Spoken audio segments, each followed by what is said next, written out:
шатаж буй дөхмийн уурхай. Одоо орох ирэх байхгүй тэгээ одоо шатхын ингээд хараа суугаас өөр сонголт байхгүй. Зүүн аманд баруун уурхай тохиолдсон шиг үйл явдал одоо тохиолдох гээд байгаа байхгүй. Эхнээсээ тэр шатаж эхэлж Хятад улсын иргэн Ли Жунхагийн 3 сарын 20-нд хүсэл тавиад хаан уул дүүргийн хяналтын прокурор сонин мөх гэдэг юм чаа хаас уус гаргацсан байгаа. Тэр маань одоо бас лацдагцсан. Одоо тэнд ингээд шатаад ингээд нүдэн дээр ингээд. Прокурорын битүүмжлэл дөхмийн баруун ам 2 жил шатжээ. Сүхбаатар аймгийн алгай бодог компани дөхмийн уурхайн баруун аман дээр бид ирээд байна. Энэхүү баруун амыг Ли Жунхагийн Хятад иргэний гомдлоор прокурорын байгууллагын шийдвэрээр одоогоос 2 жилийн өмнө ийхүү зоон татаад үйл ажиллагааг нь бүрэн зогсоосон байдаг.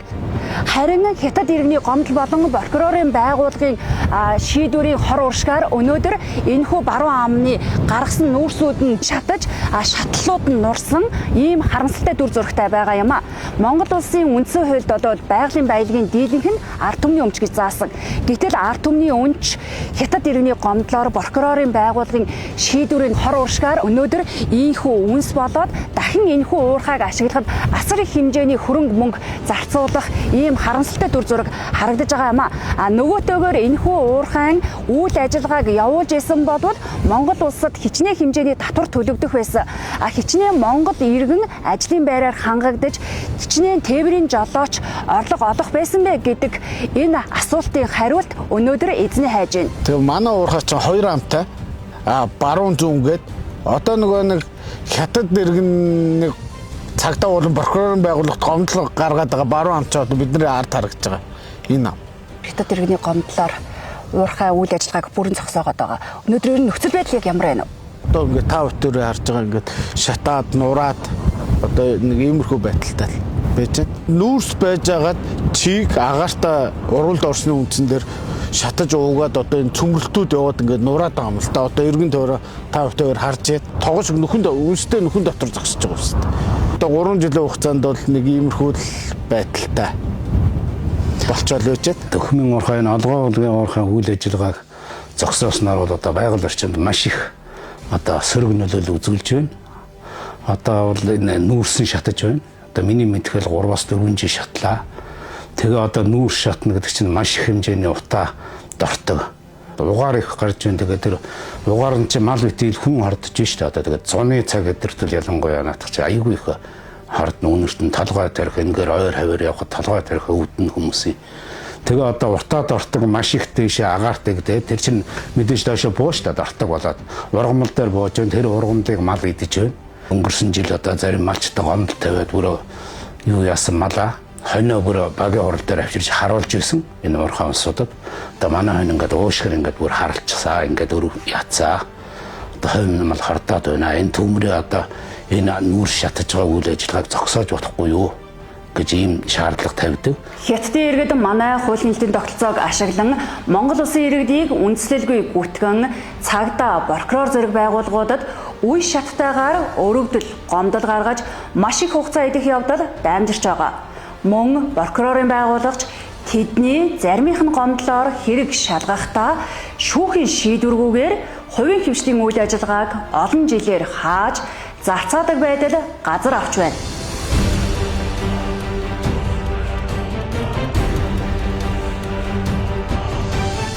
Энэ бүхний эцэст олон компани гин буруутай эсэх нь шүүхээр шийдэгдэхээс өмнө эдийн засгаараа цааслагдаж мөрдөн шалгах шат өөрөө дампуурлын ял оноодог тогтолцоо болон хувирч байна. Үүний нэг жишээ нь магадгүй алгай болог компани. Хятад эмэгтэйн хүсэлтээр битүүмжилсэн дөхмийн зүүн ам шатаж эхэлжээ. Хоёулаа сая баруун ам төрөө үтцсэн шүү дээ. Одоо зүүн ам дээр шүү дээ. Энд чинь нөгөө Хятад улсын иргэн Ли Жунхагийн 3 сарын 20-нд хүсэл тавиад хаан уул дүүргийн хяналтын прокурор сонин мөх гэдэг юм чаа хаасаа одоо зүүн амны нөхгүй. Сая энэ 3 сарын 20-нд таасан шүү дээ. Тэгээ би түрүү нөгөө баруун ам дээр ярьж уурхай ингээд тасралтгүй ингэж нөгөө циклтэй үе шаттай үйл ажиллагаа явуулдаг гэдэг нь одоо энэ дээр харагдаж байгаа. Тэнгүүт л одоо энэ уурхай чинь энэ баруун зүүн аманд баруун уурхай тохиолдсон шиг үйл явдал одоо тохиолдох гээд байгаа байхгүй. эхнээсээ тэр шатаж эхэлж байна. Одоо би дараад нь тоож сайхан харуулъя. Ингээ усандаа автж байна. Одоо шатн нуурна. Баруун ам дээр ус үйл явдал яг дахиад энэ дээр тавтагдана. Одоо энэ нүүрсийг шатаж байгаа нүүрсийг унтрах боломж байхгүй юу? Унтрах боломж бол биднэрт байгаа. Тэгтээ болохгүй. Ягаад гэвэл энэ лацтай бицэн лацтаад одоо энэний хүндүүл өрийгүйсэн. Одоо орох хэрэг байхгүй. Тэгээ одоо шатхын ингээд хараа суугаас өөр сонголт байхгүй. Тэгээ одоо энэ үйл ажиллагаа 3 сараа 20 зогссон шүү дээ. 11 сараас хойш бид нар чинь тодорхой хэмжээний хүн хүч хөдөлмөр гаргаад нүүрс гаргацсан байгаа. Тэр маань одоо бас лацдагцсан. Одоо тэнд ингээд шатаад ингээд нүдэн дээр ингээд. Одоо ойлоо тийш явах уу? За тийм. Сүхбаатар аймгийн Дөхмийн уурхаг эзэмшдэг Олгой булаг компанид иж бүрэн хөрөнгө оруулалт хийн гэж амласан Хятадын иргэний хүсэлтээр тэд нэг бүс нэг зам Дөхм уурхай нэртэй дундын компанийг 2017 онд 2 жилийн хугацаатай байгуулж хамтын ажиллагаагаа эхлүүлсэн байдаг. Гэтэл нэг бүс нэг зам Дөхм уурхай нэртэй дундын компани байгуулсан Хятадын иргэн Ли Жинхуа тус компани дансанд Дөхмийн уурхайтай огт хамааралгүй орлого зарлагын гүйлгээ хийж хувь хүний данс мэт ашиглан хөрс хуулалтын компаниудад өгөх өглөг ажилчдын цалин татварын өр хуримтлагдаж эхэлснээр үл ойлголцол гарч эхэлсэн гэдэг. 2017 онд анх хөрөнгө оруулалт хамтын ажиллагааны гэрээгээр Хятадтай хамтарч ажиллаж эхэлсэн. Энэ гэрээ бол үндсэндээ бол нэг зүйлийг тодтогч хэлэхэд бол зардалд биш ашиг суурилсан гэрээ байгаа.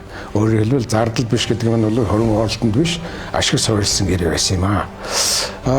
Тийм учраас энэ гэрээн дээр бол хөрөнгө оруулалтын талаар бол ямар ч тоо баримт байхгүй. Тэгэхээр ямар ч тоо баримт байхгүй юм чинь бол үүнийг бол одоо дүгнэх боломжгүй. Харин ашигын талаар бол маш тодорхой 5 заалтанд бол заагаад өгсөн байдаг. Энэ 5 заалтыг үндэслээд энэ гэрээг л дүгнэх, үргэлжлүүлэхийг шийдэх бүрэн боломжтой.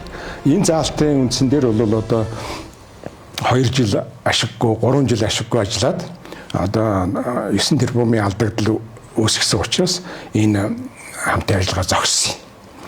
За зогссны дараачаар бол хамтрагч нар маань бол одоо Олгой булаг компани захирал Эрдэнэг залингийн хэрэгээр өгсөн. Залингийн хэрэгээр өгөх бол уул нь бол ямар ч утга учиргүй. Нэгэнт одоо хамтарч ажиллаа зогсоход бол тэнд бол одоо тодорхой хэмжээний тооц гарах нь бол дамжиггүй. Тэр тооцоо бол иргэний журмаар, иргэний хуулиар шийдэх бүрэн боломжтой байсан.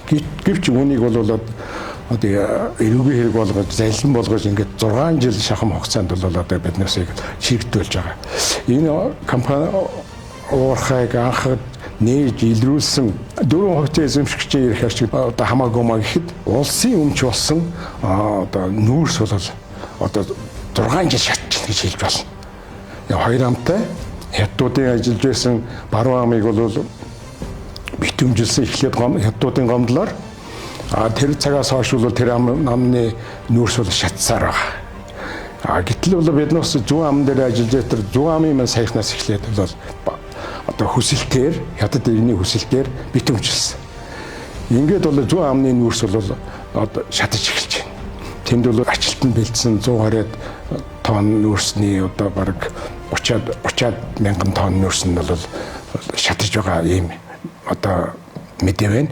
Тэгэхээр бид бас бол яагаад ихтэйсэг тэрлүү бол нэгэнт прокурорын шийдвэрээр хаацсан учраас бид нүс тэрлүү орж тэрийг унтраах ямар ч үйл ажиллагаа явуулах техник явуулах боломж байхгүй. Ийм нөхцөл байдалтай байна. Нөгөө түрүү яриад байсан нөгөө бидний гаргасан гэдэг байгаа нүүрсний хажуугаар ойлоо өгсөн. Шууд төвнж байна. Тэ. Ингээд шатж байгаа байхгүй. Энийг унтраах, хөдөлгөх ямар ч боломж байхгүй биднэрт. Хууль эрх зүйн бас татцсан. Манай уурхай байгаа бус нутагч нөгөө галт төмрийн эрсдэл аягүй өндөртөө.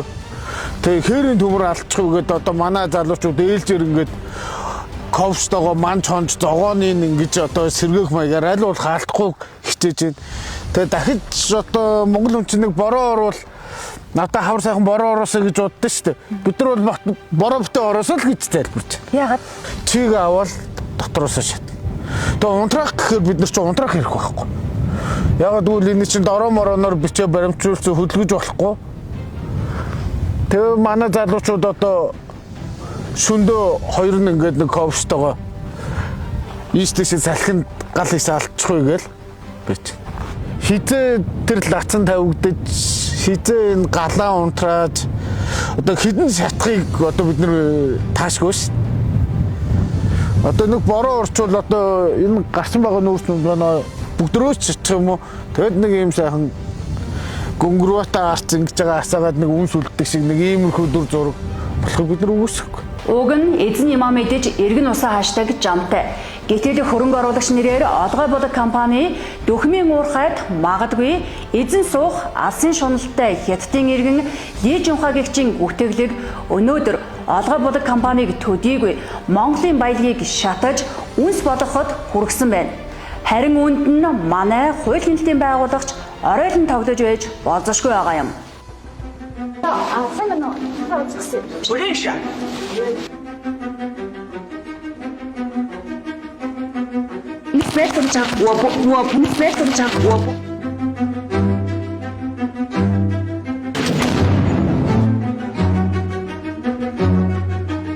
Энэ бүхний цаана нь ерөөсөө хятад ард улсын иргэний гомдол хүсэлтэл байгаад байдаг нь бас нөгөөтэйгүр анхаарал татчихийдэг.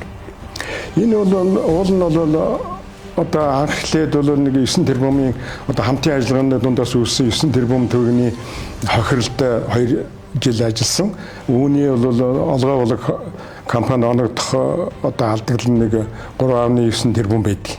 Уул нь тэр 3.9 тэрбумдаа оногдох тэр хэмжээний л одоо битүүмжийг хөрөнгийн битүүмжийг хийх ёстой байлаа л да гэж биднээс бол ойлгоод байгаа. Гэтэл бол уурхайг эн чинь нийтдээ бол 68 сая тонны нөөцтэй уурхайг нийтд нь хаачиж байгаа. За хаах нэг хэрэг. Хаачхтай зэрэг чинь тэнд ил гаргасан тэр нүүрс одоо хинт хэрэггүйгээр шатаад хувьцаа шимжтээс илүүтэйгээр улс хохироод байна гэдгийг л ойлгохгүй байгаад л одоо биднээс үнэхээр гайхаад байна. Юусэл биднээс тавьж байгаа бол тэр нүүрс шатаад байна. Тэр нүүрсийг одоо шаталдаг зогсоох арга хэмжээ авъя. Энэ битүүмжээ нээж өгөөч гэхдээ нээхгүй ийм л байдалтай байгаа даа. Тэгээд дээрэс нь одоо ингээд хаачхтай зэрэг татврын газраас татвар нэхнэ. Нэг төрлийн байгууллага нь хаана, нэг төрлийн байгууллага нь нэхнэ. Гэтэл бол одоо засгийн газрын тэргүүн бол хэлсэн байгаа шүү дээ. Одоо аж ахуйн нэгжүүдийг бол хаахгүйгээр, дансыг хаахгүйгээр, үйл ажиллагааг нь хаахгүйгээр явуулж, тийм ээ, асуудлыг шийдээ гэсэн зүг чиглэлийг л өгсөн байгаа. Гэтэл энэ нь бол яг доод шатанда, хэрэгжих шатанда огт хэрэгжихгүй байгааг л одоо би энийг бүр зориудаар одоо хэлийл гэж бодож байна. Улаан канттай томогтой хүмүүс холхон байна шүү бизнесийнхнаас гэдгийг хэлмээр. Олгой будаг гэдэг компаниг нэг татврын өөрийн энэ одоо дарамтанд оруулж байгаа. Тэгээд өөрөөр хэлбэл одоо энэ компаниг дампууруулах ийм л зорилгод бол одоо нэг талыг барьсан хууль хяналтын байгууллагын зарим нэг талыг барьсан улсууд оролцоотой явагдаад байна уу гэж би бол одоо хэлэхээсээр аргагүй болж байна. Боркрофт лацдуулсан дөхмийн уурхай. Эрүүгийн хэрэг хянан шийдвэрлэх тухай хуулийн 21-2-1-д зөвхөн яллагдагчийн эд хөрөнгийг хохирлын хэмжээгээр л битүүмжилж болох агуулгатай заалт бий. Гэтэл Олгой будаг компани нэг хувьцаа эзэмшигч Эрдэнэгийг хятадд бүртгэлтэй Миндон Энержи компанид 9 тэрбум төгрөгийн хохирол учруулсан гэх хэрэгт хохирол нөхөн төлөвлөх зорилгоор 4 хүн эзэмшдэг Олгой будаг компани 68 сая тонны нөөцтэй дөхмийн уурхайг 2024 оны 1-р сард Чингэлтэй дүүргийн прокурор бүхэлд нь битүүмжилж байжээ. Харин үүнээс 2 сарын дараа буюу 2024 оны 4-р сард 9 тэрбум төгрөгийн хохиролтой гэх хэрэгт дөхмийн уурхайг бүхэлд нь битүүмжлэх бус 21 сая тонны нөөцтэй баруун амыг л битүүмжилэхэд хангалттай хэмээн үзээд дөхмийн уурхайн зүүн амыг битүүмжээс чөлөөлсөн байдаг.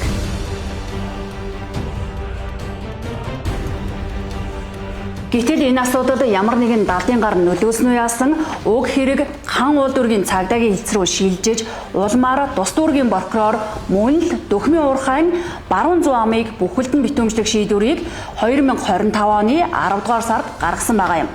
Харин энэ тогтоолыг дээд шатны прокурор Хянаад дөхмийн уурхайг бүхэлд нь битүүмжлэх шаардлагагүй.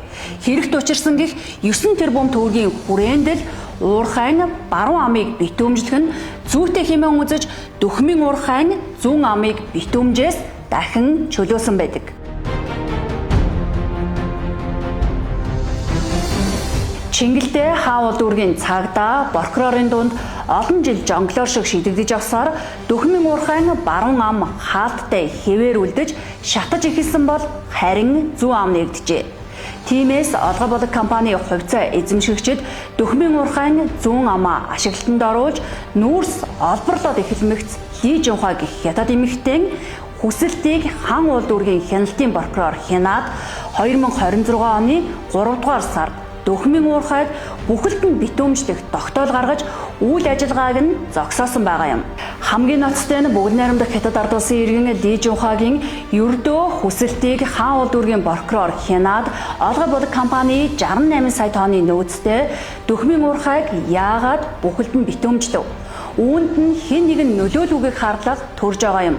Учир нь уг хэргийн мөрдөгч прокурор солигдох бүрт уурхайг битүүмжлэх прокурорын тогтоол өөрчлөгдөж явсаар уурхайн баруун ам шатсан бол Ли Жунхаагийн хятад эмэгтэйн хүсэлтээр уурхайг бүхэлд нь битүүмжсэний уршгаар дөхмийн уурхайн зүүн ам болон тэндээс олборсон нүүрс шатаж баруун амны гамшиг зүүн амандаж нүүрлэж ихэлсэн байгаа юм.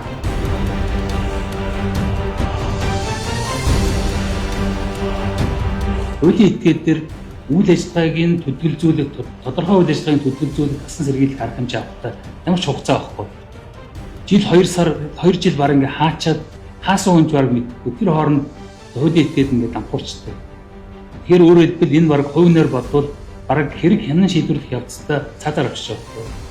Мөрдийн шалах ажиллагааны явцад дампуурлын ял оноож залхаан цээрлүүлдэг манай улсын хуулийн тогтолцооны гажуудлыг ашиглаж хүслээ гүйцэх гэсэн хятад иргэний гомдол хүсэлт өнөөдөр олгой болог компани хувьцаа эзэмшигчдийг төдийгүй тус компанитай хамтран ажиллаж буй бусад компани эрхийг ч ноцтой зөрчиж Монголын байгалийн баялагийг үнс болгож буй бодит баримтыг бидинуудад дэлгэлээ.